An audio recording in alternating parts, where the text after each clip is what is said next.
Storytime! Welcome in, everybody. Welcome in.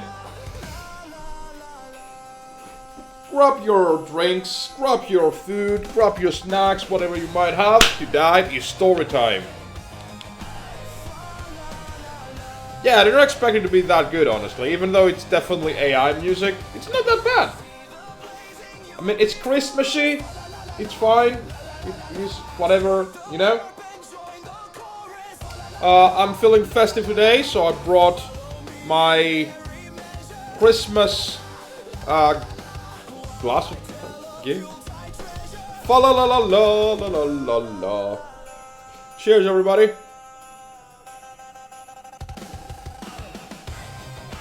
We could make this like I'm drinking iced tea right now, but I wouldn't mind making it like a Long Island iced tea, you know, just to spice things up a little bit.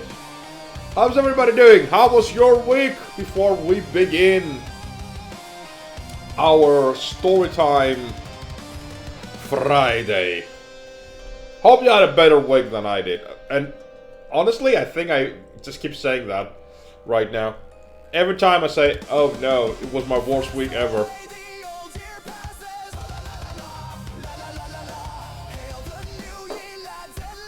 I'm gonna switch from Christmas music pretty soon.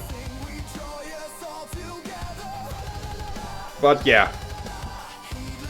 Like, I have a playlist ready for when we start.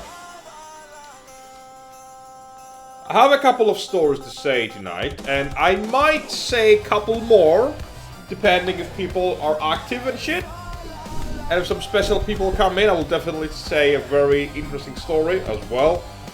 So I think you will have fun tonight. If not, I'm gonna break your legs. Simple as that. Alright. We heard enough Christmas music. Let's put some other music now. I just put no copyright music. I don't know what is on. But apparently it's for live streams and gaming and shit, so I think it'll be fine. I think it will be fine.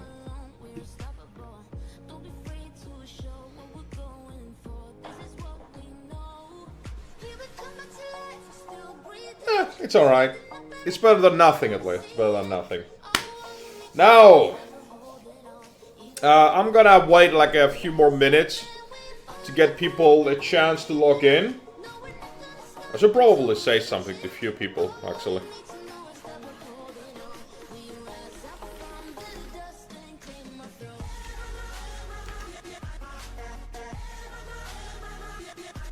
Where's Shadow?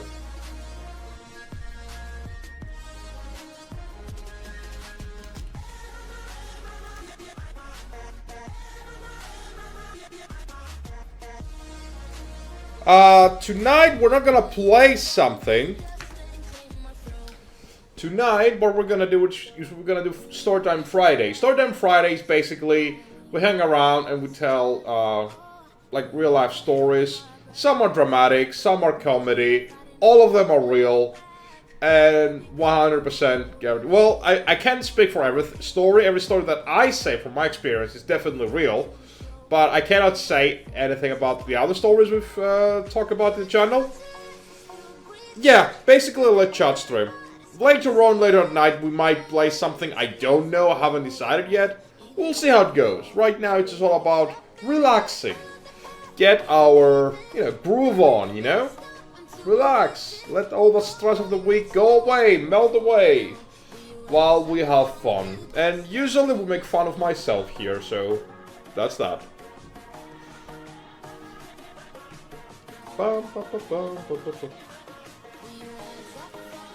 Relax, don't do it. The fuck's that? I don't know, Mushroom King. You should know a thing or two about relaxation. You should really, eat one of those other mushrooms. You know what I mean? You should get to that point. Where the fuck is Shadow? There he is.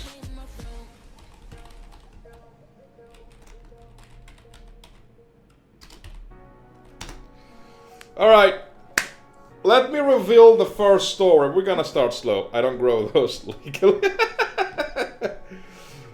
I mean, maybe in the future, you never know. I mean, marijuana wasn't legal quite a few years back. Now it is fucking everywhere. But for now, let's reveal the first story of tonight, which is gonna be, fair warning, it's gonna be a World of Warcraft story. I figured out, like, I should let Tess, get some fun, because he has been itching for some World of Warcraft content on the channel for quite some time. And it's high time I just did something for him as well. I mean, ain't I nice? So the first story for tonight is the day that I became a raid leader in World of Warcraft. It's a pretty funny story. And I'm gonna say some of my experiences as a raid leader as well, because you guys are gonna have so much fun with those. Like, I have everything. I have every worst possible combo, and most importantly, I have a story that ties to a very special Christmas story that we're gonna talk about very soon. That story, I'm just gonna say the title, is The Day That I Met the Heavyweight Champion of Wales. That's the name for another story though. Tonight's story is a bit more subtle, a bit more, entry-level stuff. The day that I became a raid leader in World of Warcraft. Now, let's go on with the story itself. The story begins, I think it was 2013? No, way less than that actually. I think it's 2010, 2011, something stupid like that. So way back when. Cataclysm, the third expansion of World of Warcraft, had just been launched. And I was playing along, various guild members, various friends that I made along the way. Basically, I was just leveling. I didn't have any experience from raiding per se. My only experience in raiding in the previous expansion, Wrath of the Lich King, was with a couple of guilds that basically boosted me through the entire thing, because I joined quite late. So I can't really say that I was experienced raider or anything. I've done a couple of raids, yes, but more of it, okay, we're just gonna blast through the entire fucking thing and just be done with it. That was my raiding experience. I didn't have that, sense of progress, I didn't have that, unfortunately. But all of that was about to come to a change very soon. Well, when Cataclysm launched, it was basically the story, fair warning about Cataclysm expansion, spoilers I guess, but I don't think anybody cares about that. Deathwing, Death Incarnate, one of the corrupted dragon aspects, had come back, and now just wreaking havoc all across Azeroth, rallying the elements to his side. So he had Ragnaros to worry about, Ragnaros the Fire Lord, Ragnaros a very historic and iconic World of Warcraft raid boss, of course. He had the help of Alakir, basically the Wind Lord basically was all around, like everybody, chaos was going all around. We had to go around and be dealing with everything. When Cataclysm launched, there were a couple of raids that were up from the very beginning. Something that didn't really happen since then. We had 3 different raids. Very small raids, like one raid was literally just 2 bosses, go in, kill the bosses, get out. That was pretty much it. But it was very interesting to see how they reacted with each other. So you needed something from a boss, from the 3rd boss of a certain raid, but then you would need another item from the final boss of the other raid. So it was a bit of a chaos. So basically you had to progress through 3 different raid instances. This was made it both easy and hard, because you had to find time to do everything and progress through everything. And the time that you needed to travel through that, yeah, it wasn't that great. Let's just say that. It wasn't like nowadays, but just like literally it's so fucking easy to go anywhere in World of Warcraft. But it is what it is. It is what it is. Hello, Maraki. Welcome in. Welcome in. I'm glad you came in. If you stick around, I'm gonna tell the story that I promised you. But right now we're at the start of the story, so hang around and enjoy. I have not told this specific story, no. I've said a story about how I became a group leader to a PvP group. Shiru. That's all I said. This is a different story. This is a true, proper raiding. This is not bullshit like getting there and winning random people for PvP. No, this is true raiding. This is the pinnacle of everything. That's what it is. So, I leveled up to level 85, which was the max level at the time. And I said, you know what? I want to raid this time. I want to raid properly. I want to find a guild. And I did find a guild. And I went in and I said, hey, I'm new at this. I have some very little experience from raiding, but I'm eager to learn. I have everything. I have voice comms. Voice comms were big back then. Not everybody had them. It was actually insane that even 2010-ish, people did not go into voice comms. Not like today that have Discord and shit. No. Back then you had to pay to have a voice comm available for your guild. You have Ventrilo, you have TeamSpeak. Those are the things. The OG players know about all the crap. You kids have it so easy nowadays with Discord. I sound so fucking old, don't I? Anyways, moving on. I joined my guild. You kids. Yes, you kids. I'm old as fuck. Let's be honest here. I've been both Ventrilo and TeamSpeak. Oh, another old dude. Cheers, my dude.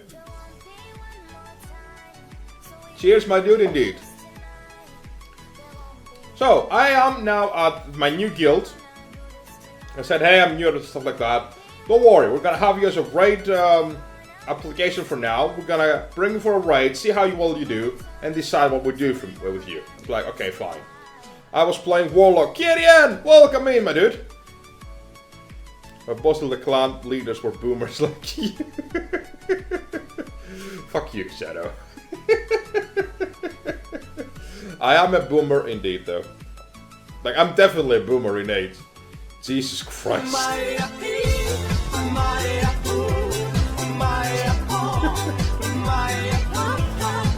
I didn't guess, no. I didn't guess.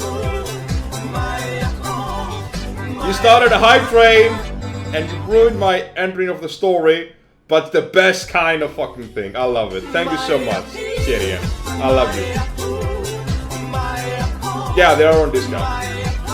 Yeah, that's why I did it. Like, I still have like 50 hours of that sub discount campaign. I was like, I should use it, you know? I should use it. I plan to use it a lot for the remaining of this month.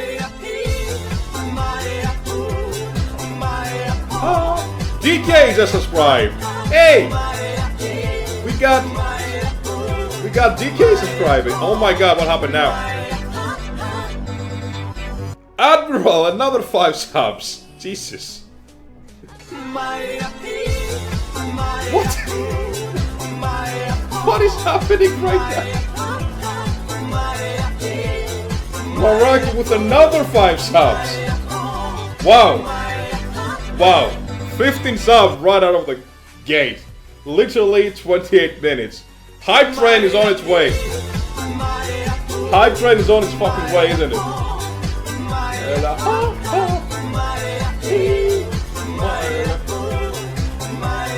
Someone get DK in right here. Someone get DK on right now. We're about to dethrone DK from the top gifter. I'm actually gonna send him a message.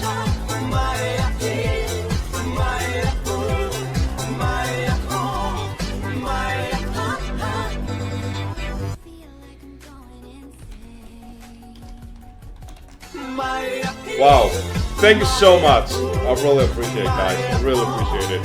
Admiral, Kyrian, Maraki, for you, girl.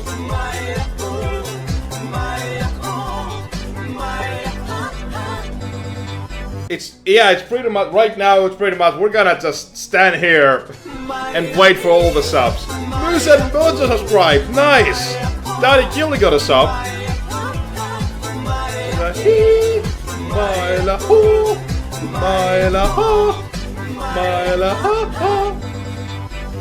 I really, Jesus Christ.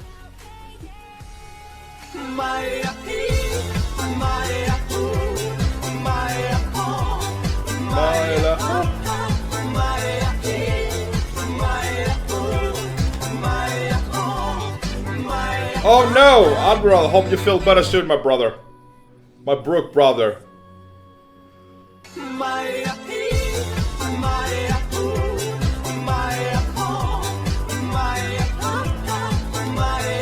The best thing about the sub gifts, the best thing, is that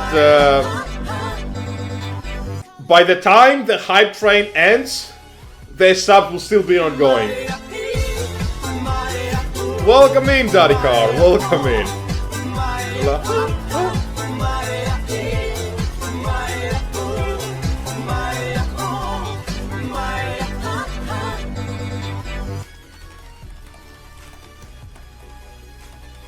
I'm gonna notify. Myla ha, Myla ha ha, Myla he, Myla hoo, Myla. How many subs are we on right now? We're on 85 subs. Jesus, that all the goal has been set. Jesus Christ. Myla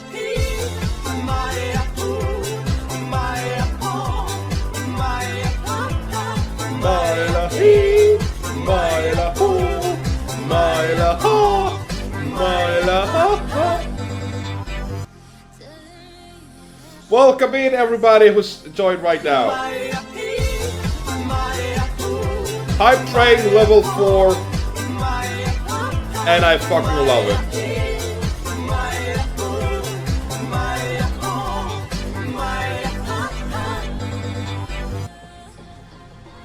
Okay, I think this is the last sub, so I can go back to the story. Yeah, this is the last sub.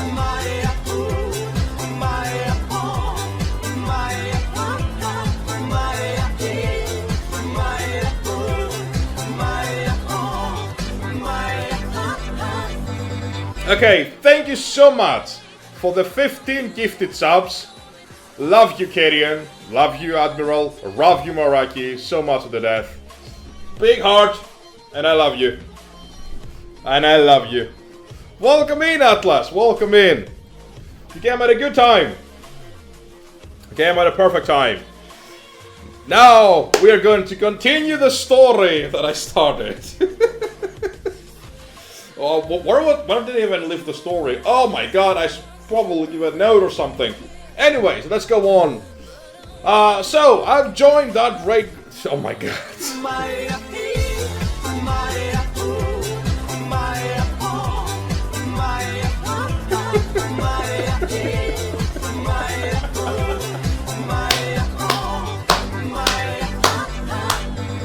Okay. At least DK is not here. At least DK is not here. That is hype train level 5. Thank you so much, Atlas. I really appreciate it. Oh my god, no, he's here.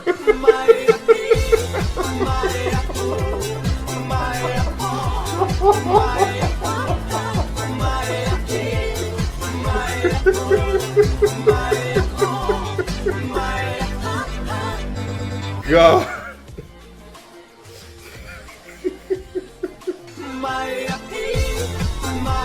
God.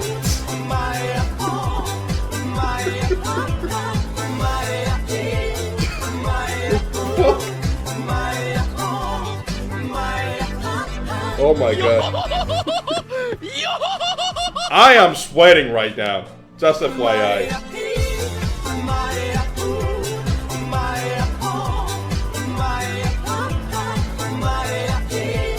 Jesus Christ. Welcome in, DK. Welcome into the chat.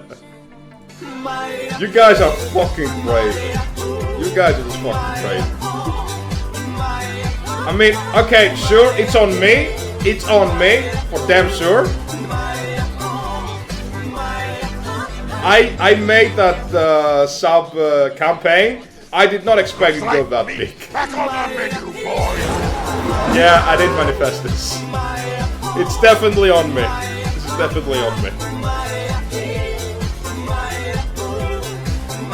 One of the changes I'm going to make is I'm gonna add one more, at least one more of sub like diffs with music, I am never gonna drop this.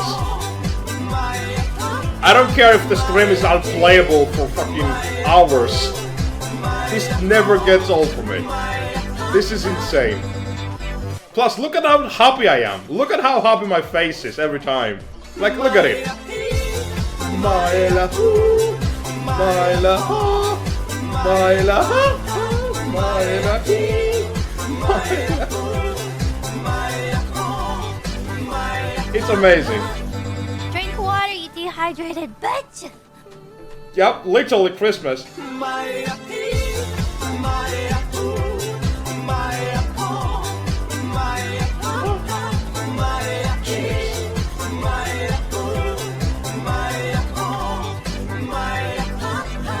By the way, I love that everybody was like, okay, well, I can get a discount of 5 subs. Boom. DK like, no, take 10.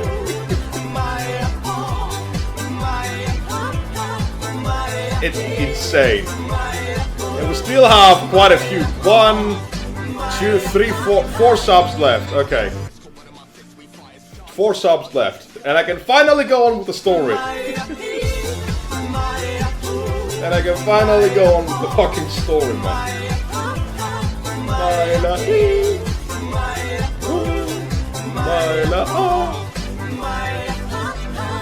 7 left? No, that can't be right. That can't be right. 3 left, including this. 3 for now. The threat for now. Bastard. Actually, this is a very good thing that you came in here, DK, because this story that I'm trying to say right now is the prologue of the story of the heavyweight champion of Wales story.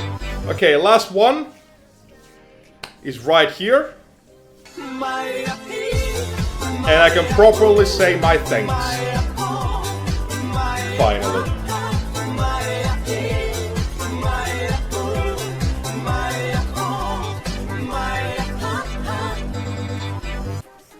Oh yeah, it's the prologue. Before I say anything else, DK, thank you so much. Atlas, Kirian, Baraki, Admiral, I love you so much, guys. I love you guys so goddamn much. Thank you so much for the support. I really appreciate it. I feel it in my bones. I feel it in my bones. These old bones. Yo, skull joke. I love you too. Alright. Let's go. Finally the story. Okay, so DK is actually going to appear in this story, which is a good thing. Because it's gonna be amazing. We also had a hype chest. Let's open it up. Yeah, 150 subs. 150 subs. You are fucking insane. That's what you are. Jesus. Anyway, back to the story. I remember what I left off. So, my first ever true raid experience, I went into Blackwind Descent. Blackwind Descent was a 6-boss raid. Very easy to begin with. But, you know, you had to know like, a few things. I started on normal, like most guilds do. So we went on. So it's not much of the story that what happened there. It's whatever. I did alright. Like from all the recruits and raid applicants, whatever, I was definitely number 1. I did very good solid DPS. I understood the tactics. I was very sociable. I had my voice comms. I wasn't like those people that were really shy to talk on voice comms, so they really wanted that. So you know, everything was there. I was eager to learn, very excited about everything. So it was amazing. I did really well. I raided with that guild about 3 times before they disbanded. They just like yeah, no, we're done. It's like, why? We just started to get on a roll. I got no gear from... we killed 3 bosses those 3 weeks. And I got no drops, so I had some experience, but no raid loot, so it was kind of looking grim. But then, I joined a different guild. In that guild, the guild master was a shaman healer, who was looking into getting, people in and started raid team. One of the members of that raid team and guild was our very own DK, who was playing a protection paladin at the time. So we were still hanging around, and we met each other, and we started talking about forming a true raid group. We're a pretty new guild, so I had to recruit a lot of people, which I did, and we had to recruit people for the raid as well, which was amazing. So we now had a full raid team, and we went into the raid. Here's what people don't know. You would expect me, or any person really, to just gradually become a raid leader. No. My experience was literally 5 raids, okay, now you're a raid leader. And how that happened? Basically they said, okay, you know what? You're the only one that can actually do it. You're good with voice comms, you're good with understanding the tactics, you speak loudly so people can understand you speak very clear, so you're the raid leader now. And I'm like, what? I don't have any experience whatsoever. I did not tell, nor my guildmaster, nor DK, who was the guildmaster assistant, that I had literally no experience as a raid leader. So, they told me, you're a raid leader now. We're like, I'm in danger. That was my literal reaction. The very first raid we did was a new raid that came out, what was Firelands. Firelands is an amazing raid in World of Warcraft. Everybody who has been inside it knows exactly what I'm talking about. As I was walking around before the actual raid day, I was panicking so hard. I was looking for all the guides, everything that can help me explain the tactics to the people, but first I need to understand them, but then I also need to explain them, and if they make any fucking questions, I can just tell them to shut up, because I don't know. But I didn't want to tell them that I don't know, because obviously I'm the raid leader, I should know everything, right? Yeah, that didn't go well. The raid itself went really well.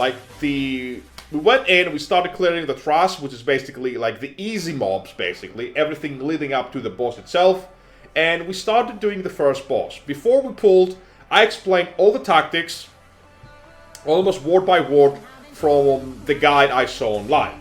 Now, obviously, I told people, okay, you know what, I haven't seen this fight yet, so we don't know exactly how it'll go, but it might be fun. Let's see how it goes, and we'll work from it there. We'll see what our strengths are. Thankfully, I had a very solid raid team. I had very experienced players, so they immediately knew how to react to certain things, and I was getting the hang of it, of calling things out. So like, a trap is incoming, dodge that. This happened, do this. I was calling things out as I went. This is where I've learned how to properly navigate my camera while I am explaining things and doing the fight to the actual boss. What you really need to become a proper raid leader, in my experience at least, is having a very good understanding. You can't get out of the fire. Pretty much, yeah. Pretty much, yeah. A pretty good understanding of your own class. You need to do your own rotation without even looking at it. You don't think about what you need to press. You just press it. It's very important that you know exactly what you need to be doing before you start focusing on anything else. Because if you start focusing on yourself, you naturally start paying less attention to others. And if you start paying less attention to others, you can tell DK, get out of the fucking fire. That's how things work. At least back then. Now I don't know. Maybe things are easier now with add-ons and shit. But back then we didn't have all this utility that nowadays guild have. Nowadays, when you go inside a raid, usually there's months of pre-planning.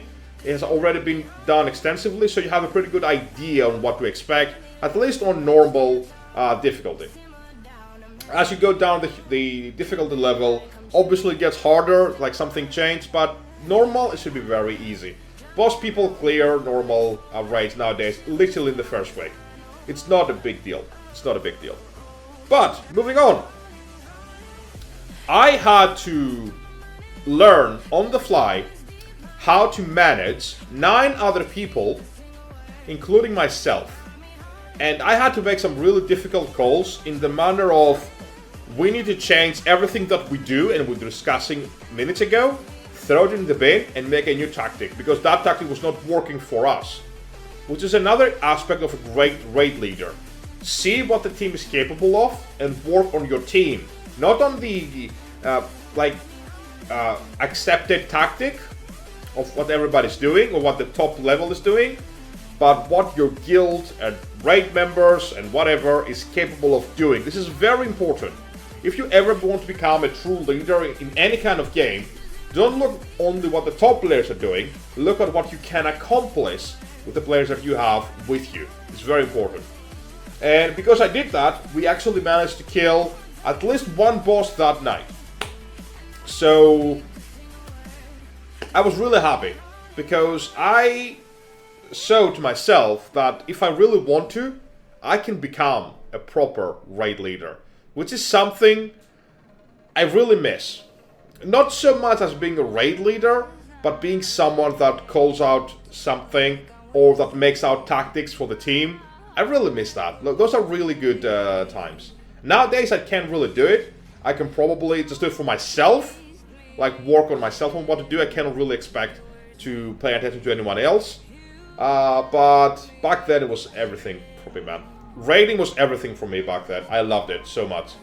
And moving forward, I could see that my way of raid leading was working. It was working because I didn't pay attention to what others were doing. I just paid attention to my team. Yeah, for some, absolutely. Another great thing that happened during those days is that I've met at least 3 people that I still talk to this day. DK is one of them, obviously. There's another Danish person called DJ. What do you mean? What do you mean no? We still talk to this day, don't we? Are you a ghost? What happened? Exactly. Another person, DJ, who is also DK's real life friend as well. And a Norwegian person. You died with WoW? Yeah, you did die with WoW. You did die with WoW. This is why we need to resurrect you and bring you back, because we love you, DK. At least I do. It died in this fire. I mean, it was Ragnaros's fire. I can accept it, you know? I can accept it. DK can now vouch for what I'm about to say next. You probably have heard of my nickname, because I've said it so in the past, that I was being called the Bitch King. That nickname originated from those kind of days, those raids. Why was I called the Bitch King? Well, I'm not a queen, but okay, sure.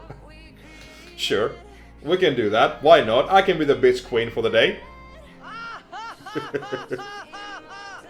Thanks for the cheer, Atlas. Love you, girl. It actually sets really well because of the laugh. Chef's kiss. Why was I called the Bitch King? Because after every single raid, I demanded people to stay in for at least half an hour so we can talk about everything that went wrong in my opinion. So I would argue about tactics. I would argue about I didn't really argue about loot because I really did not care about who gets what. For me, raiding was all about the experience, not the actual, oh, we got this awesome raid loot. I don't even care about it. I never cared about loot or mounts or anything. It was a very fair system. Who needs it? Okay, you do. Roll for it. You got it. End of fucking story. I don't care. If you stay in the guild, in the team, and you get loot, you're stronger, so we are stronger. That was my mentality. That will always be my mentality if I ever decide to make another raid team. Now, because I was pretty harsh back then. Again, I was not being an elitist. I was never a true elitist, but I wanted things to be perfect. I wanted things to go great. I wanted things to die fast and efficient, so we can go on with our days. I demanded that if you showed up for a raid that was about 2 to 3 hours, 2 times a week, I expect you. No, I demanded that you were well prepared for it. That means knowing what boss we're gonna tackle, knowing what you're going to bring, knowing your class, and listen to what the fuck I say. If I say something, I am going to fucking murder you if you don't listen to me. You're a great goddamn leader. Thank you. I don't think you are touched by me. I think other people have touched you more than I have.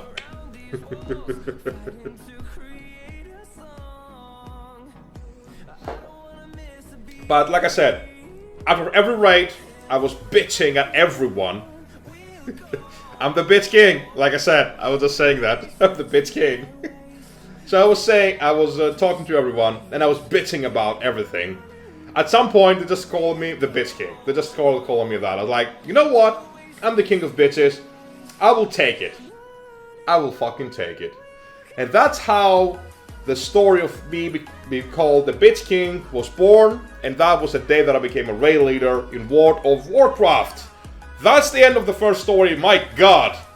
What I expect to be a very short story, you guys lengthened it so fucking mad. It was fucking insane.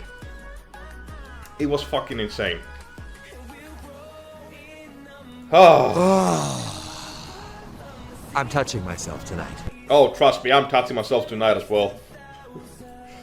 About everything that had just happened.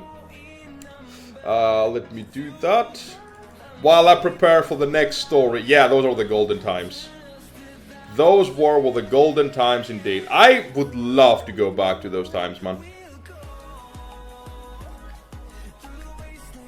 Yeah, back then it was really good for me. I loved the days. I really did. Like, I wish I had enough time and less responsibility to actually raid again.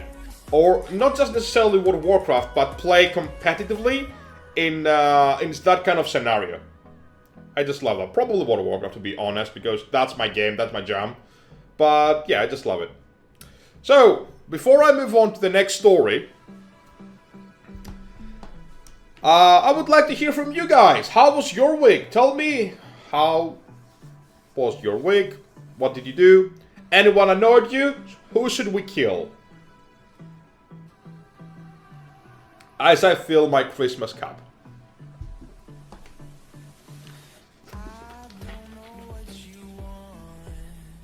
I've learned my lesson. I think this is episode 12 of Storytime. I've learned my lesson. Bring something to drink constantly. I love the time after the raid. Some of the people didn't do it right or had rid of things. Oh yeah. Yeah, fuck those people, man. Still sick? It's out of here. Really sad to hear that, Maraki. Can we have a cheer for Maraki so she can become well? Because we love Maraki here. Cheers.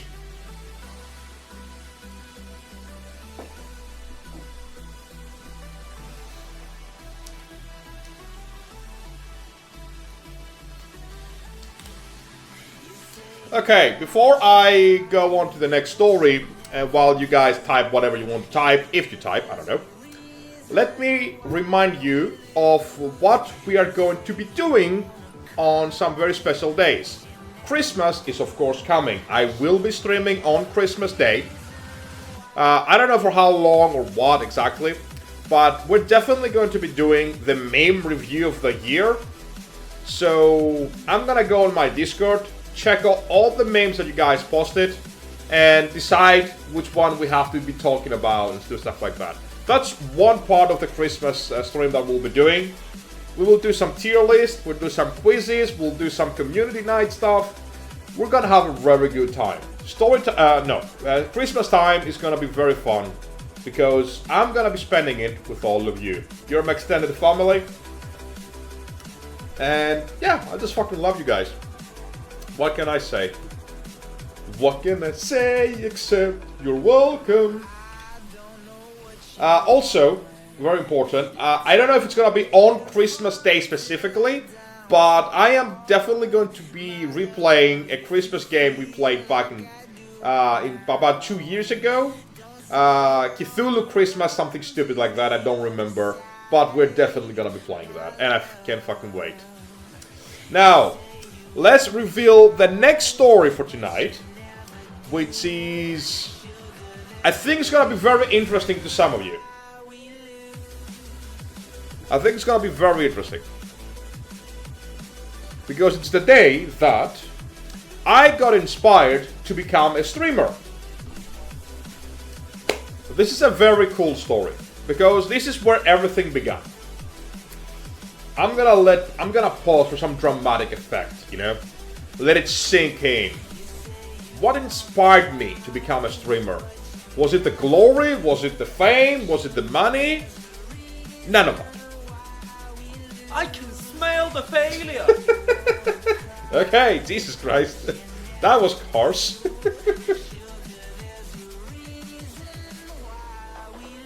I have at least one more story to tell you after this, that's how you know, so don't worry. We have enough stories for tonight, since you guys really enjoy them. And I'm really glad that you do. So, how did I actually begin to think about I want to stream? And the easy answer is I was watching a very specific streamer slash YouTuber today called Pritz from Pritz Gaming. I love what he was doing, and I said I want to do that as well. That's the easy story. That's the easy part. Like, this is how the first inclination of how I wanted to stream began. Daddy Killy, welcome in. You actually came at the perfect timing. Oh yeah, you do remember him, DK. You do remember. I still have that video. That video is never going down. But on Christmas time, we're gonna say the story from our point of view. Not just, you know, a story for the public. We're gonna say everything. It's gonna be amazing. It's gonna be so good. Mighty Prawn, just saying. Don't worry. I'm not gonna reveal too much. So, the day that I got inspired to become a streamer. Is it because you're an entertainer? Yes and no. Yes and no. It's not just that. It's not just, oh, I want to become an entertainer.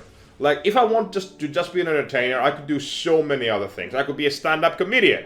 I could be, I don't know, I could try to become an actor. I could try to become something else. But streaming is very unique in its way because you're both safe, somewhat, because right now I'm interacting with you guys. I'm talking to you through a camera at my bedroom, so there's no immediate danger. But at the same time, this is live. He was a theater kid. Funny story, I was a theater kid. I did play on an act or whatever on a couple of plays when I was a kid. But streaming is all about the live experience. It's all about that. Because I get to react in real time to what you guys are saying, and you guys get to also do that. You're too lazy to move. I mean, I cannot really say no. Why move when you can just do everything here? Literally in my chair. I can't do shit. See? See? And when I'm tired, I just jump on the bed. Simple as that.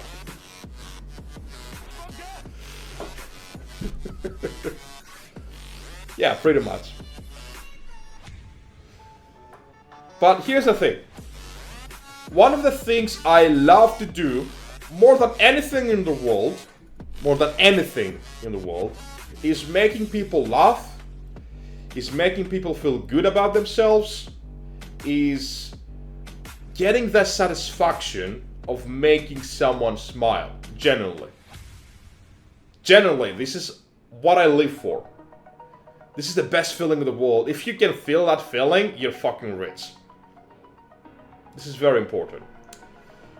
So, there's many ways you can actually do that. For example, a very respectable occupation that you can do, a job, is become a psychologist, for example. That's a very pleasant way to, or not pleasant, but very descriptive way to actually become involved with someone's life and making them feel better about themselves. But to me, I just want to have fun. I want to have fun. I thought about YouTube for a while, and I did quite a few YouTube videos, which I am going to go back to, but YouTube just lacked that feeling, because when you get excited about making a YouTube video, you have to edit it, you have to send it, you have to upload it, and you have to wait for the reaction of people that actually watch it. However, when it comes to streaming, this is immediate. This is something that a lot of athletes say, for example, is that when people are reacting to what is happening right now, the show just becomes so much better. This is similar to this. When you people get excited about something, I get excited 1,000-fold. But we're rushing things. Let's go back a few years, and by a few years I mean about 10 years. I was pretty banged up after my father died in 2013. I know the story went immediately dark. I really understand that, but it's okay. We're going to very gradually make it better. After my father died, I was not lost. I was sad for sure, yeah. But I expected it. I knew what was coming, so I was like, okay, yeah, we'll just go on. Life goes on, you know? I wanted to find something that makes it better for myself. At the time, I didn't have the tools that were needed. I could only make some YouTube videos, for example, but very soon I decided, or we decided, that we should move out to a new country. We were about to move to New York City, to America, to the land of the free, but that did not happen because of various reasons, family reasons. That did not happen. However, because of all the preparation we did, we basically had put all of our stuff, everything, we put everything in the boxes and in a fucking attic or storage rooms or whatever.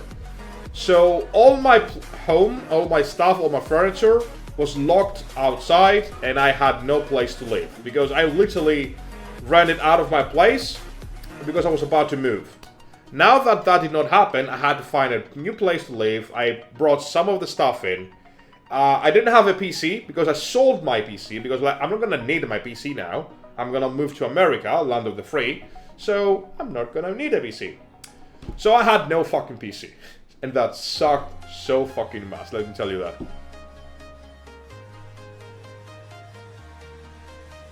That meant nothing. I could not do anything of the things that I love. I could not play games, I could not watch a show, I had nothing. I didn't even have like a smartphone back then. Back then my only phone was one of the old flip-flop phones, which still works to this day, still fucking works, quite unlike some of the smartphones I had in the past. But then I decided, after I was using a very old laptop that a friend lent me, I decided, if I ever come back from this, if I ever manage to actually get a PC, I'm gonna be spending my time making something out of it. Because I want to feel involved as many people as possible. I was still remembering my WoW days, my glory days, and like I want to do something like that. I want to become an entertainer. I want to make people laugh even when things are dark. So that idea started lasting into my head. I didn't decide to become a streamer yet. All I knew is what I want to do most in my life is become an entertainer. Make people laugh, make people go smile. That's what I want to do. Even when things are so fucking dark, I want to be that light. Or at least light some of the darkness. You know? Because all you need is a fucking spark. That's all you need. Moving forward. A couple of years later, I had my own PC. I was started doing my own things again. But I didn't have that notion of, oh, I want to stream. I was trying to find out what makes it better for me. I was still hung on about making YouTube videos, which I love making YouTube videos because it's a different kind of medium I want to explore and I want to master at some point. but it didn't feel like myself, you know? It didn't feel like, this is exactly what I need, this is exactly what I want to do. But then, after I was talking to a couple of friends, I was playing something, more specifically I was playing Dark Souls 1, and I was talking to them through Discord, like, yeah, I'm playing this, blah blah blah. I'm like, oh, can you stream it please? I was like, sure, I can stream it. That was it. That was the moment. My audience was 2 people while I was playing the game of Dark Souls 1. I think it was in Lost Izalith, which people who don't know what that is, basically a lava area. And I was navigating through the area itself. And people, my friends that I was watching at the time, did not know anything about Dark Souls. Didn't know, except that it was hard, that's all they knew. They haven't really seen it. So I had to start explaining things, so like, oh, I'm doing this now because of X and Y, and I'm gonna go there, and my goal is to do this. And as they started engaging with what I was doing in real time, then it was born. I was like, oh, okay, I like this. Because, you know, we were having fun, because they were telling me, oh, this is cool, what does that happen? Let's go find out. Let's go see. I knew what was gonna happen, but I wanted them to experience it for the first time. And as they were playing further and further, and we actually did the boss together as well, they were so excited. I was like, this is it. This is exactly what we need. This is amazing. This is what I want to do. I want to stream. I want to do that. Of course, I knew about the existence of streamers and stuff like that. Obviously, I knew about that. But I never really thought about, oh, I want to become one. Like, in my mind was like, oh, if I become a successful YouTuber, I can transition into Twitch.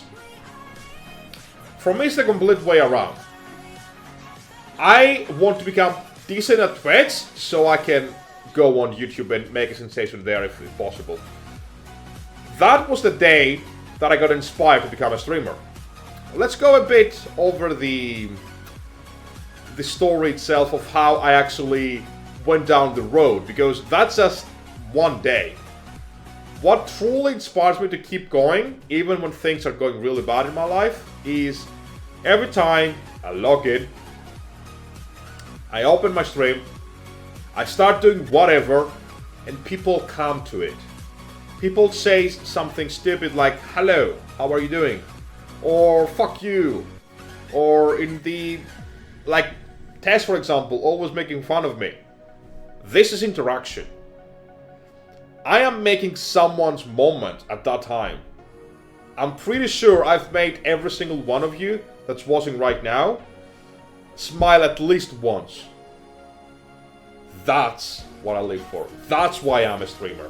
That's why I want to become better and more popular and braver and whatever you want to say it.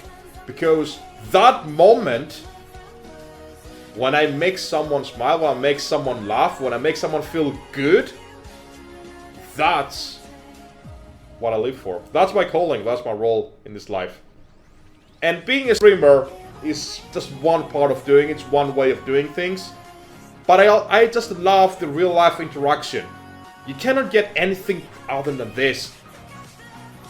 If you're ugly and stupid and unathletic like myself, that's the best way you can fucking do it. More than once, brother. Love you, Kadian.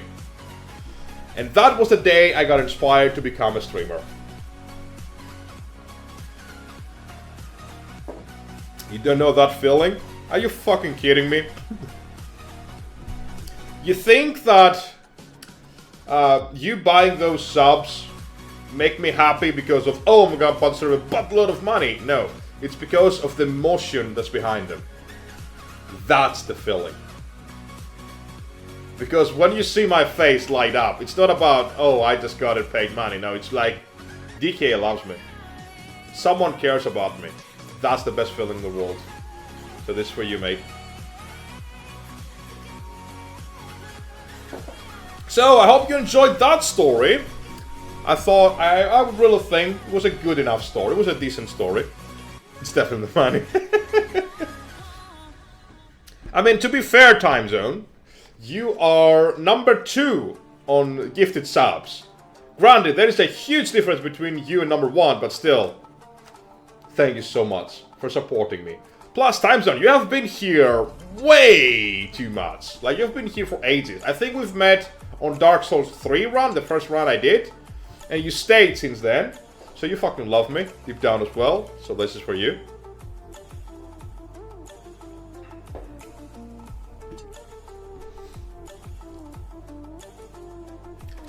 So, what did you think of that story? Are you sure about that? I'm pretty sure about that. I'm always sure about that. You've been hit by, you've been struck by a smooth criminal. Ow! I've only been here for over 3 years, and you've made my life so much richer for it. You disgust me. What the fuck, Maraki? I was about to... Okay, you know what? I'm gonna about tell our story. I'm gonna tell our story, Maraki. You fucking ungrateful little bitch. Just do it! Oh, I'm gonna do it. I'm gonna fucking do it. He keeps Are you kicking sure me about in that? the dick. Why? Why does he keep kicking me in the dick? I'm pretty sure about that, yes. Are we ready for the next story? No, God! No, no, God! Please, no! No! No, God! No. Please, no! No! No! No! No! The timing on that was fucking fantastic. Do it! The timing.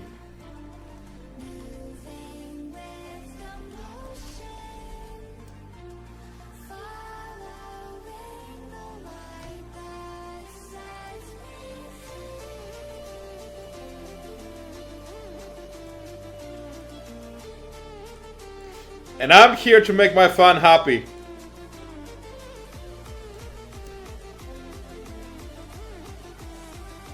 And my friends quite unhappy about the story.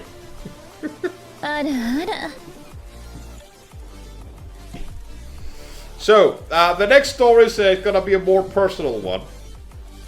Which honestly, I just thought on the spot.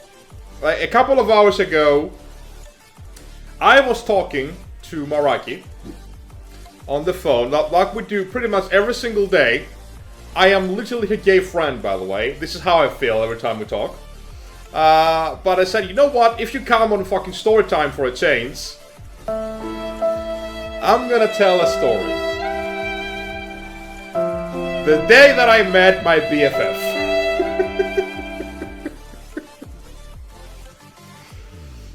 This is gonna be so amazing. Okay. So, To your death. Small chance of success. What are we waiting for? exactly. What are we waiting for, indeed? Now, this is gonna be a part of a series.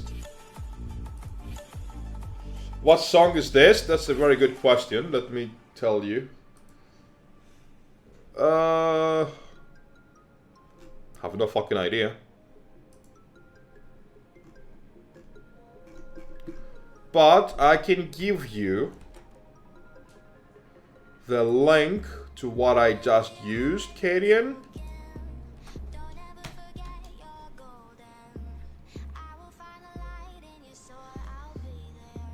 Okay. So, let's begin. This is gonna be a start, this is the beginning of a series where I'm gonna be talking about the days that I've met some of the very most important people in my life, or people that became important in my life. So, it's a fair warning, all of y'all is gonna be included in that. Maraki is just the first one. Man has negative K.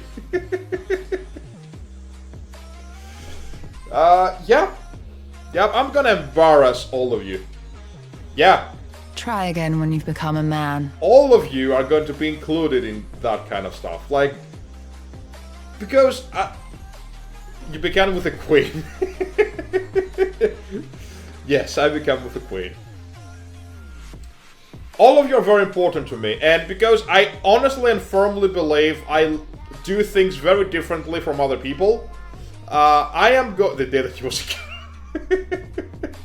I was never a girl, not even. I mean, I do have boobs, to be fair. I do have boobs, but I never had girl boobs, you know. So you're all gonna be included in stuff like that. So let's talk about Maraki for a little bit. I am baristable. You're going to be. You're fucking going to be. So let's start with how I met her. How I met this wonderful person that's sitting on the stream right now, who I guarantee you has just turned red. It's like, oh my god, no. When I met her, and how it evolved into a beautiful friendship. So fuck you, Maraki. This is for you. I met Maraki about 2.5 years ago. To be more precise, around July 2023. I know the date because this is when I got my promotion, so to speak, at my job. And I moved to a new function, and I met with wonderful new people. One of them was, of course, Maraki. Now, basically what we're doing for a living is tech support. Second level tech support, but basically tech support, right? That's what we do. Why Maraki was immediately, to me, a very approachable person and a very interesting person to get along with. First of all, she's the shortest person you will ever meet in your fucking life. Like, I kid you not. I kid you fucking not. Even a Smurf is taller than this bitch. Like, she's so fucking short that right now I am sitting, right? I'm sitting. She still cannot reach my fucking face. She's that short. Fuck off, my roommate is so good. Well, fuck you and your roommate.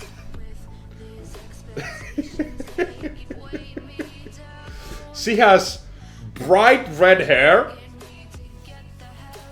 that immediately, like when you see her, it's like, what the fuck is this tomato plant doing here? That's immediately like, what the fuck is that? We'll live in the Spurfield. It's yeah. The best thing about Maraki is that she's so fucking intelligent. She's so fucking smart, man. She's so goddamn intelligent. Like, I'm not even kidding. I love how her mind works. She's a soul eater.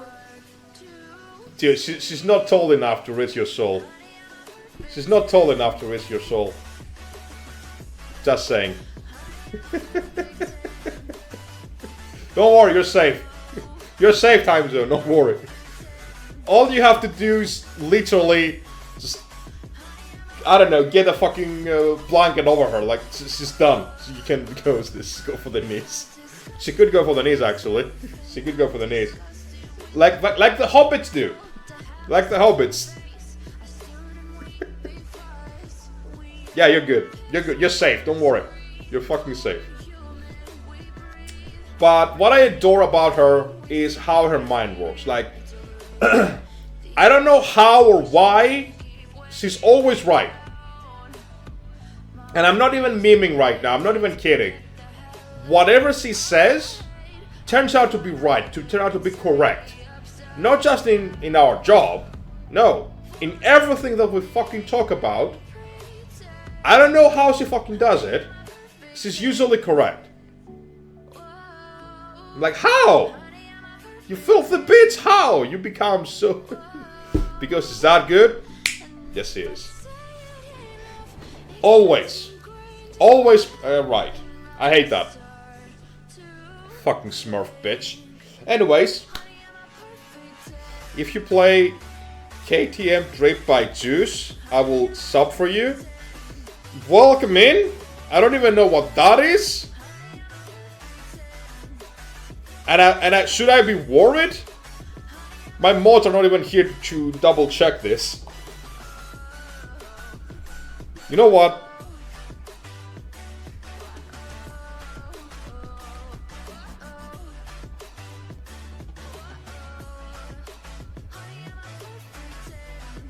It's a bot? Okay then. At least I have a mode standalone, which is awesome.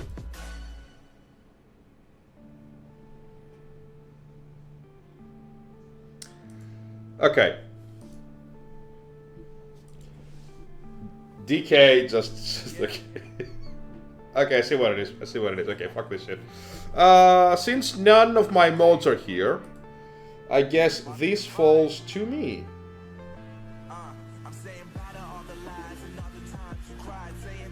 Why do I have to become a mod in my own channel, goddammit? There we go.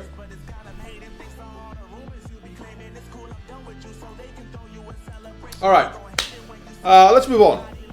About Maraki now, right? About Maraki. Excluding the fact that it's always correct, and that it's very smart, she's a naturally beautiful girl. I can help you with mod. Yeah, absolutely.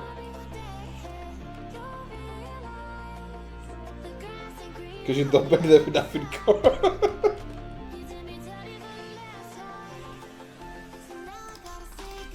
I can just make you a mod, I guess, through here. I'm gonna be doing that while I talk. So, how we met is, I think we met because we had a mutual friend, right? We had a mutual friend, and we were talking about so many random things. And it turns out she also likes to play video games. More specifically, she likes Binding of Isaac, which is a game I've also loved to play. So we kind of bonded over it while we had to take a train to get to our work.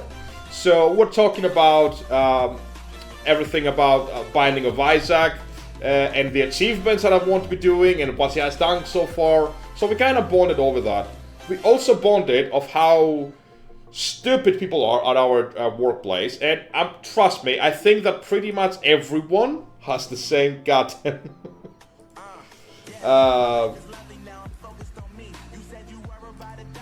everyone has the same fucking feeling. I have to remove your VIP though, DK, just so you know. You're now a moderator to the channel.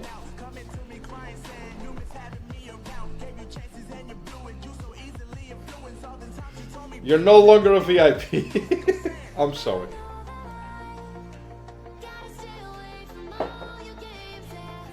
So, I've really lost my track. Because, okay, I'm sorry about that. Let's focus. Let's focus. Imagine losing VIP. I mean, he got a promotion. He's now a moderator. What the hell, right? Since both of my mods are... Emotional damage. I'm sorry, DK. You will forever be the VIP in my heart. If that counts. You will forever be the VIP in my heart. VIP is better? Okay. Stay mod for now. I'm gonna make you VIP later, okay? Just in case we might need it. Unless Taz comes back. Mod is work. Yes. Mod is work. And it sucks. You pay me as well. This is so bad. You work for me and you pay me for it. It's actually insane. So, with Maraki now, like I said, we bonded over Binding of Isaac mostly, and how stupid people are at our work. Now, I won't go into personal details, but something happened about 1.5 years ago that made us really grow closer together. You get paid in corn once over 10 years. Yeah, it's a real bad trade for you. Like, we were always, you know, friendly and shit, but we weren't, you know, buddy, you know? We weren't that kind of friends. But, after something happened, I just did what I would do to every single one of my friends, or people that I like. I just stayed with her. I listened to her, I talked to her, I spent so much fucking time with her. Like, just so you know, we would spend at least 1 to 2 hours every day talking on the phone, while we were, you know, trying to get over a few things, you know? And we started to keep bonding even more over this. And I started to admire her more and more and more because of how her mind works, because of how resilient and brilliant she is. She picked up photography, She's an amazing photographer. Actually, Maraki, can you please drop your Instagram here so people can see your account, please? I will allow that. And she works really hard about getting things done, and she was one of the few people that... He keeps kicking me in I'm the not dick. kicking you in the fucking Why? dick. Why does he keep I'm kicking me in the promoting you, you dick? filthy smurf bitch. That's what I'm doing. We bonded over because, as you know, my mom got diagnosed with cancer last year. So we were trying to get over that. Maraki was one of the few people that were there from day one and just kept on supporting me. Not with anything like specific, like she was there. She was giving me advice, she was doing everything. Even when I was having like a few problems of my own, she was always there. Why I say this? Why I say that I met my BFF? Because we have pretty much managed to become so close friends that I am literally her gay friend. Literally, that's all my role. That's my fucking role. We'll speak almost every day about both mundane things. We will talk about both work, about experiences and whatever, and we still have so much to say because we keep evolving our conversation. So what I'm trying to say with all of this is that Maraki is an amazing person, an amazing photographer. Like, I'm not trying to sugarcoat things right now. If she was trash, I would tell you she's trash. But she's a really good photographer. She makes some really cool photos. Some of the photos that she took, like, literally transcend of how you think photography is, and it's amazing. So that's the day that I met my BFF. I know it was a story. It's not meant to be anything other than a very sweet story about how I met some very important people in my life. I'm glad Maraki was my first one. And we will do a lot more in the future. It's as short as me. No, even that short story is taller than you filthy bitch. Let's be real here. Let's be real.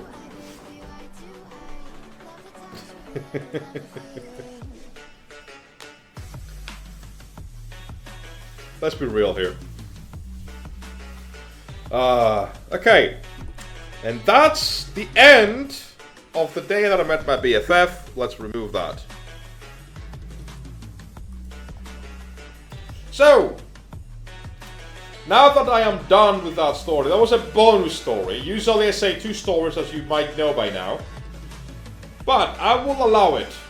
Do you want to hear another story? And if yes, what kind of story do you want to hear?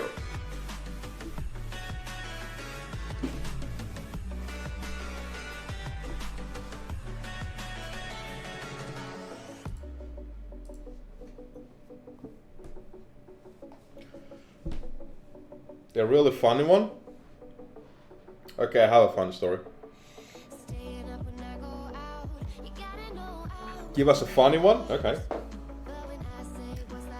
I want to fall off my chair for laughing. I mean, have you seen my face? Usually that works with people. It's not from laughter though, boss. It's like from terror. It's like when people say like, oh my fucking god, you know?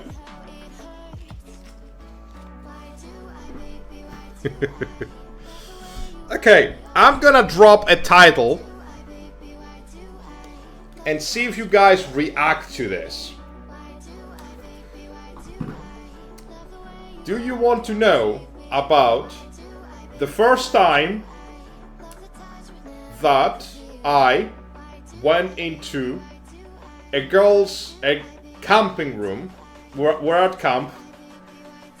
You say one more bad thing about yourself and I will punch you. It's fine, don't worry about it.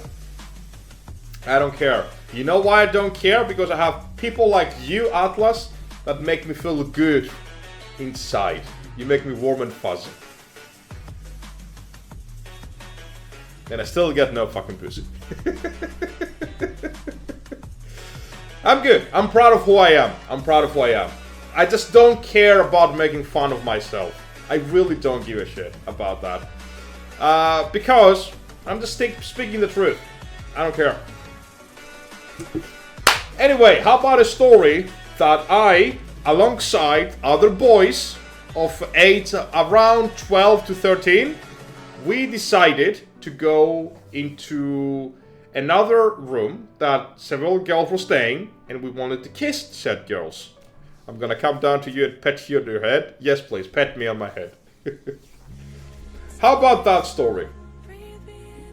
My embarrassing... it wasn't my first kiss. Actually, it was my first kiss ever. Oh my god, that was my first kiss and it sucked so much. Oh no, I don't want to say that story now. I regret telling that story now. Oh, that's it. With me and DJ. Absolutely. I love those guys.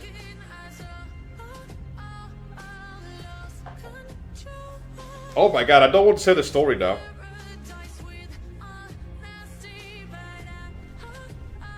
It's a really bad story. By the way, what?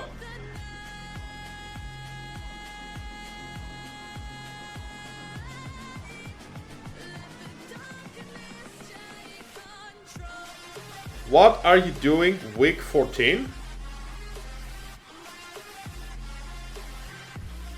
You have to be way more specific than that. What is week 14? Dude, what the hell? Okay, you know what? You guys paid for it in 14 weeks. I don't even know what's 14 weeks from now. How do you want me to count? 1, 2, 3, 4, 5, 6, 7, 8, 9, 10, 11, 12, 13, 14. So like in March, 30 March, 5th of April. How the fuck should I know, dude? I don't know what I'm gonna do tomorrow. Why you ask though? Are we having sex again? Is it our sexy time? If it's sexy time, I say yes. I'm free if it's sexy time. Vacation to you? Sure, drop in, absolutely. I'm probably gonna be working, but drop in. I will make sure that, actually, I might have vacation now. I might have vacation then, actually. I will have to check.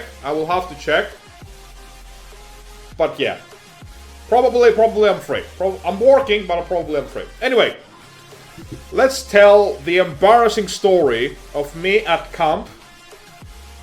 And the first time I've ever kissed a girl. God, I hate that story. I don't know why I do this to myself, but... Anyway. Fuck the streamer, right? Let's go. So, I was 12 to 13, so there was the summer, I don't know the summer, but fuck me, it was 22, 23 years ago? Jesus fucking Christ. Oh my god, 23 years ago. Okay, here we fucking go. When I was 12 or 13, I went to a summer camp, right? I was about to enter either 6th grade of elementary school or 1st year of junior high school, something like that, I don't remember. I wasn't popular with the ladies back then. Well, I still aren't, but you know, just saying. Let's just say things. So, I didn't have any experiences for real, right? I didn't have any proper experiences. But, you know, I was a boy, a teenager boy with hormones, so, you know, when I was so young, I was like, hell yeah, baby, she's hot. Even though she wasn't, I would say she's hot, you know? Like every normal teenage boy. We're all thinking, or not thinking, is the more accurate term. These boys is being boys, right? So I was at summer camp and we're doing all the summer related camp. Like we would go to the beach or to the pool, we would play around, then we'd come back, we would eat and shit. We would have like free time.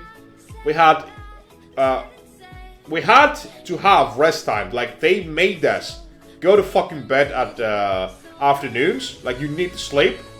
And I think it was mostly because they needed to sleep, or they needed to chill. Or, like our team leaders and shit, because they're like, fuck those kids. I'm pretty sure they said that. But, you know, it was a pretty normal vacation. Now, at some point during the summer camp adventures, we had like different, like boys and girls were separated into teams, right? Into different groups, and was staying in different rooms. We would meet and mingle during the day, but during the night or during rest time, we had to be in our own rooms. We were not allowed to do that. However, as I said, boys be boys. We said, you know what? We know what we should do. We should go one night and meet the girls. And immediately that idea, which was a stupid idea, became an immediate success with everyone. We were a group, like our group had about 30 boys, and our own knit group was about, I want to say 8, 9, something stupid like that. So we had a plan, and we started planning for it. So like, okay, when is the best night to actually go there? I say it's Thursday. I say it's Friday. No, it's Sunday when everybody's leaving. Blah blah. It's like, okay, you know what? It's Sunday. I wasn't being a leader, I was just following along. It's like, okay, here's what we're gonna do. We need to find the key to the back door, so we can all sneak around and go to that. However, we also needed the girls to unlock their own door. So that means a double operation right from the start. I kid you not, we were literally tracking every movement our team leaders did and where they were keeping their keys. Like, this is Mission Impossible shit right here. We're watching like, okay, well, where's the key? Like, okay, the key's over there. Okay, what are we gonna do?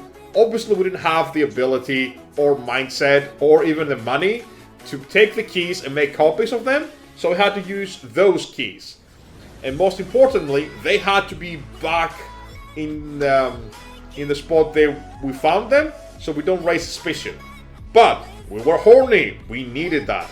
So first of all, the first thing we did was talk over the girls. It's like, hey, we're planning this. Are you in or are you out? We said, hell yeah, we're in. We want to do it. We want to play the doctor or whatever. We want to kiss with the boys. I'm like, hell yeah, let's do this. So we were like, I don't know, like 20 in total, boys versus girls, and we all wanted to just make out. That's what we wanted to do. Moving back to the plan. First move of the plan is ensure everybody's asleep.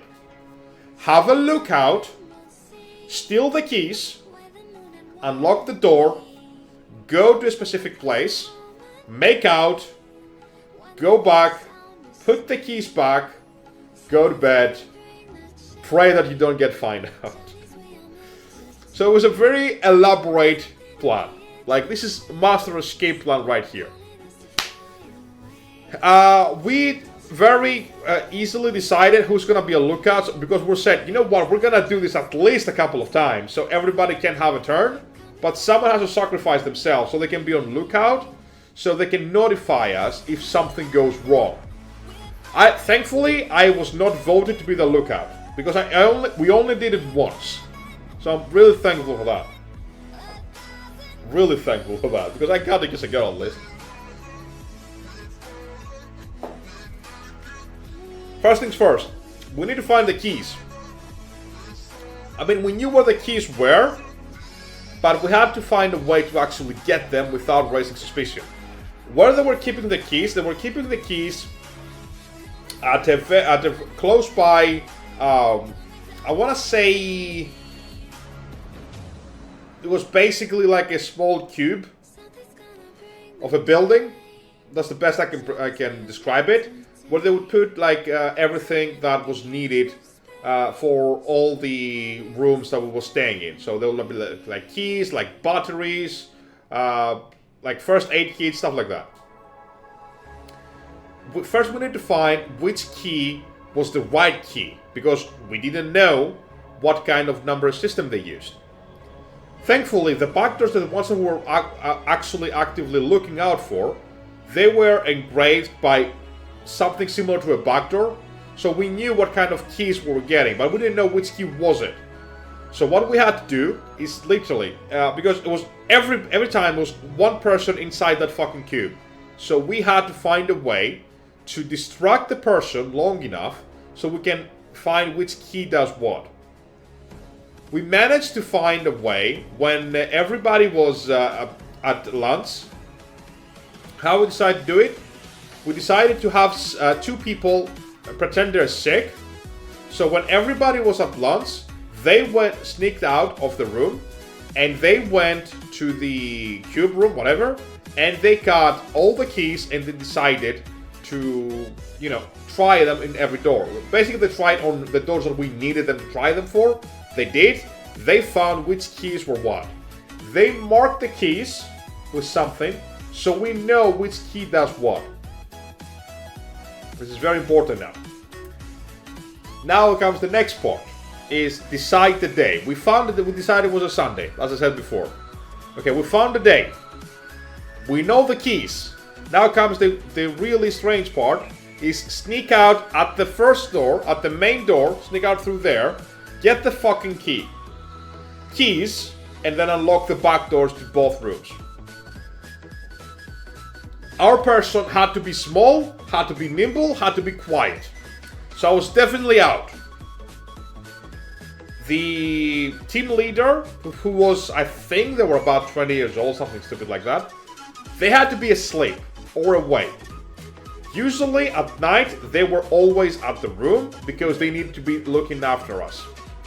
Thankfully, the team leaders were really close with each other, so they would spend at nights, they would spend at a tent somewhat nearby, while they could keep a lookout on every single door and every single room, and they would stick around and like do whatever, like drink or whatever, it doesn't really matter. Outside of the room itself, there was some bushes. So our person had to sneak out of the main door, make sure they don't see him, because if they saw him it was over, like we could do nothing. Then jump off the bushes silently, crawl his way towards the cube room without being seen. Like we're really careful. Like we had him wear like black clothes so he was not being seen because it was kind of dark and everything. He crawled inside the room. The cube room was always open. It had like a door constantly open. He went inside, grabbed the keys that we marked, came out, and I'm not making this shit up, by the way.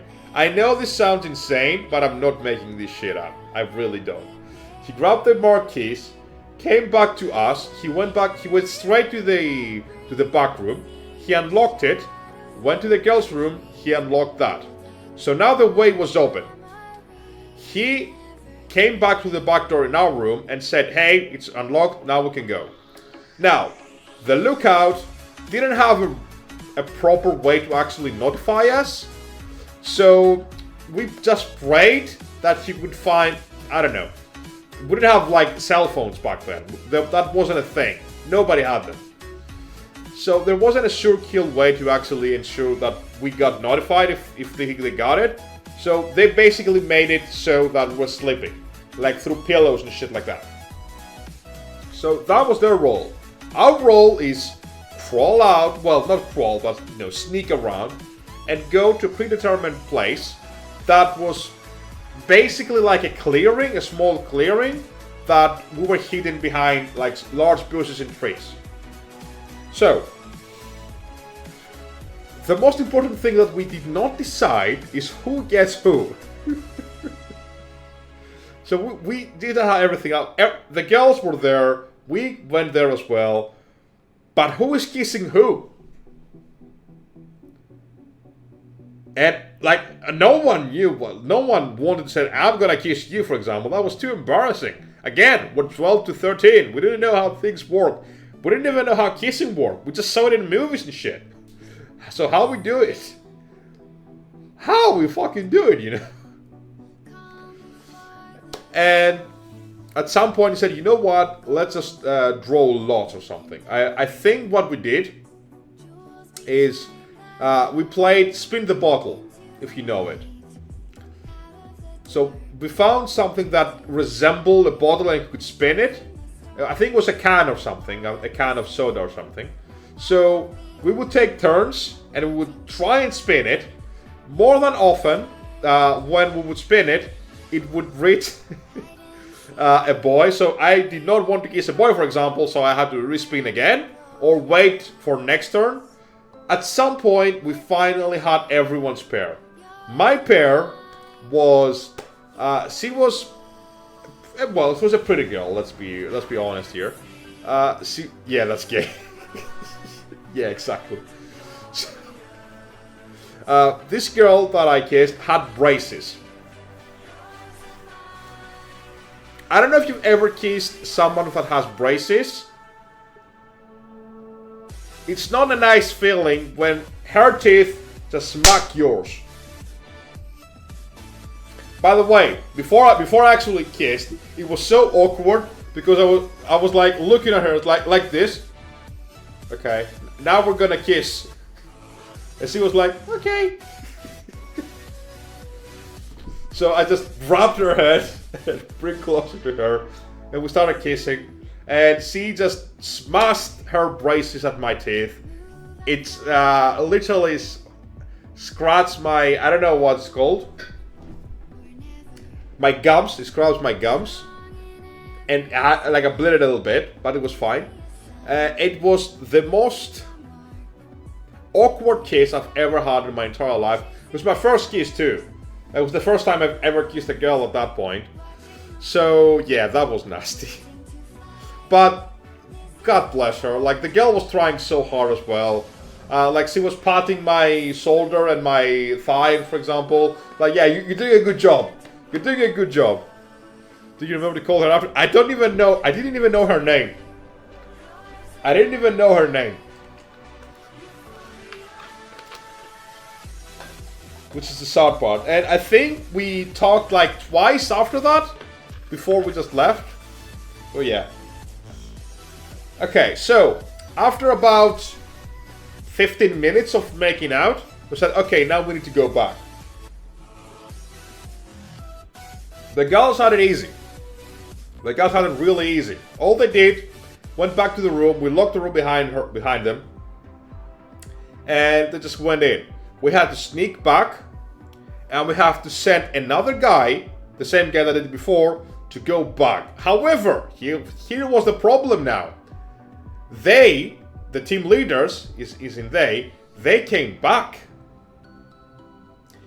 We were very lucky in the pretense that when they got back, we were already inside, but the keys were still with us.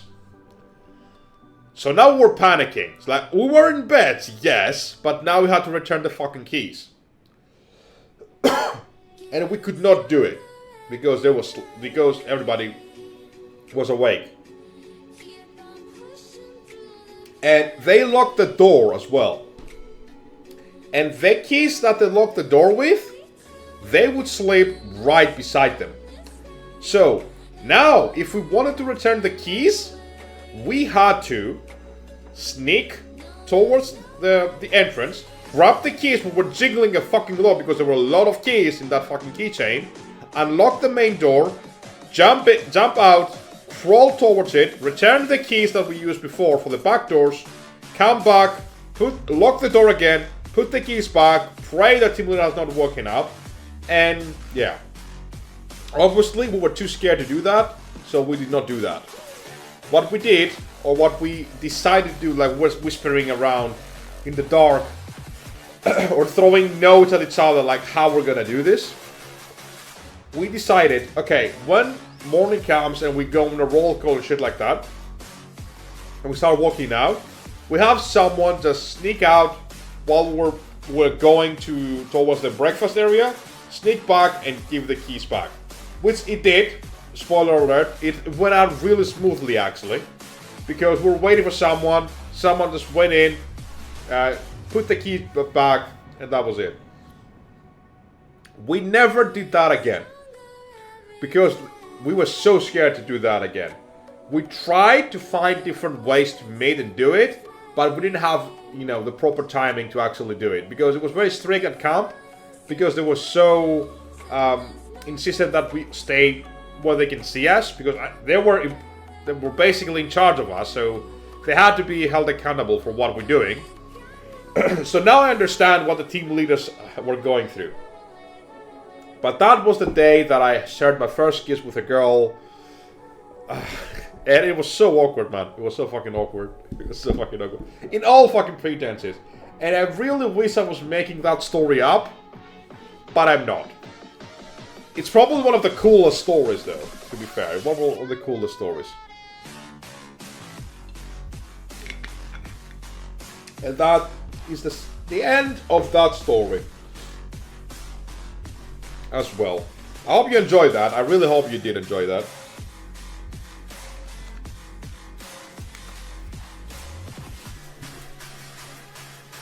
Yes, with a girl.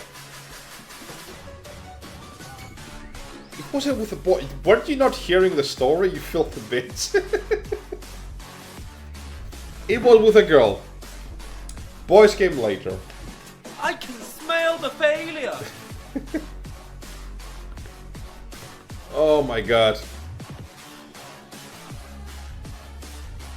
I think the story time now ends, I believe. Let's do something different.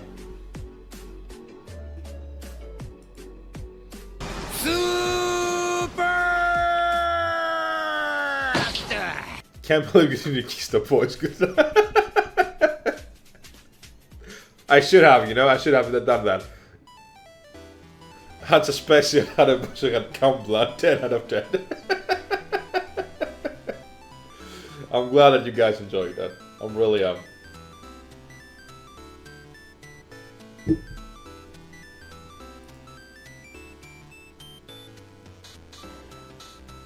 really glad you enjoyed that. Okay, what are we gonna do next? Emotional damage. I say we play some Phasmophobia today. Try again when you've become a man. I did try when I became a man. I did try when I became a man.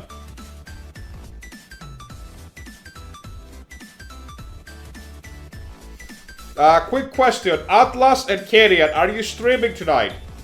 I know Admiral is streaming. Yeah, that story